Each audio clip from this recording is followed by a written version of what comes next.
दोस्तों, सऊदी अरब में Indian driver जो कि ख़ास तौर पर डोमेस्टिक ड्राइवर होते हैं, घरों में काम करते हैं, उनकी मौत का सिलसिला लगातार जारी है। और इसमें हैरान कर देने वाली बात यह है कि मौत की जो कारण है वो स्पष्ट नहीं हो पा रहा है। कुलदीप की खबर हमने आपको बताई कुछ दिन पहले, अब यहाँ पर एक और खबर है और इसके अलावा भी लगातार इस तरह की खबरें हमारे सामने आ रही हैं। तो आज की जो खबर है वो भी एक फैमिली ड्राइवर की मौत से जुड़ी हुई है जो कि इंडिया का रहने वाला था। उस पर तो हम विस्तार से बात करेंगे, लेकिन एक और खबर आपको इंडिया सऊदी अरब के कानून से जुड़ी हुई बताएंगे कि किस तरह से आपको सऊदी अरब में रहते हुए इंडिया के कानून का पालन करना है, वरना तो आपके साथ साथ आपके परिवार पर भी मुश्किल आ सकती है। तो सबसे पहले हम पहली खबरों पर विस्तार से बात करते हैं और आपको एक एक पॉइंट समझाते हैं। तो ये जो नया मामला सामने आया उत्तर प्रदेश के शामली से है। शामली में कैराना के बधोपुरा गांव का रहने वाला 29 साल का तसव्वर अली सऊदी अरब में जॉब करता था और 2 महीने पहले ये सऊदी अरब पहुंचा था। सऊदी अरब में प्राइवेट ड्राइवर के तौर पर ये काम करता था। अब सोचिए,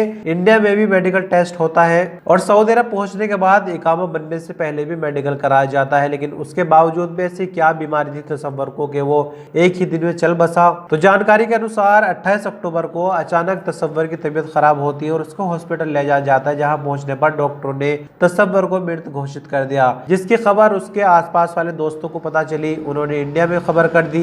ये खबर जैसे इंडिया पहुंचती है, परिवार में मातम सा छा गया। जैसे कि आप सोचिए, 2 महीने पहले ही परिवार का जो सदस्य तो सऊदी अरब पहुंचा और बाद में जो औपचारिकताएं होती है कानूनी, उनको पूरा किया गया और आखिरकार 11 नवंबर को सुबह 10 बजे तसव्वर की डेथ बॉडी दिल्ली की इंदिरा गांधी इंटरनेशनल हवाई अड्डे पर पहुंची। जिसके बाद डेथ बॉडी गांव पहुंची और गांव वालों और परिवार वालों ने नम आंखों से तसव्वर को आखिरी विदाई दी, मतलब कि तसव्वर को सुपुर्द खाक किया गया। लेकिन इसी के साथ तसव्वर की मौत के जो राज थे वो भी दफन हो गए। तसव्वर अली के साथ ऐसा क्यों हुआ? कफील परेशान करता था, कफील टॉर्चर करता था, कफील मेंटली डिस्टर्ब करता था, या फिर 2 महीने पहले तसव्वर आया था, उसका दिल नहीं लग रहा था? आखिर ऐसा क्यों हुआ कि एक छोटी सी बीमारी हुई, अस्पताल ले गए और तसव्वर की मौत हो गई? फिलहाल परिवार शोक की लहर में है और इसी खबर के साथ साथ हम यही कामना करते हैं कि आप जितने भी इंडियन सऊदी अरब में रहते हैं, आप सही सलामत अपने घर पर पहुंचे। आप अपना ख्याल रखिए। दूसरी खबर में बात करेंगे जो कि इंडिया के कानून से जुड़ी हुई है और आपको ये जानकारी देगी कि आप सऊदी अरब में रहते हुए भी इंडिया के कानून का पालन करें। तो दरअसल उत्तर प्रदेश के बिजनौर में रेहड़ का ये मामला है।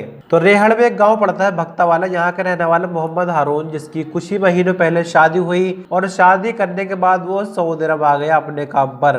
पारिवारिक कलेश जो है वो चल रही थी बीवी के साथ, ससुराल और बीवी की बात नहीं बन रही थी, जिससे परेशान होकर हारून ने या फिर किसी के चढ़ाई में आकर पत्नी को 3 तलाक दे दिया। अब जैसे कि इंडिया में कानून बना हुआ है कि आप इंस्टेंट 3 तलाक नहीं दे सकते। 3 तलाक यदि कोई किसी को देता है तो उसको 3 साल तक की जेल और जुर्माने का सामना करना पड़ सकता है और ये गैर जमानती अपराध है।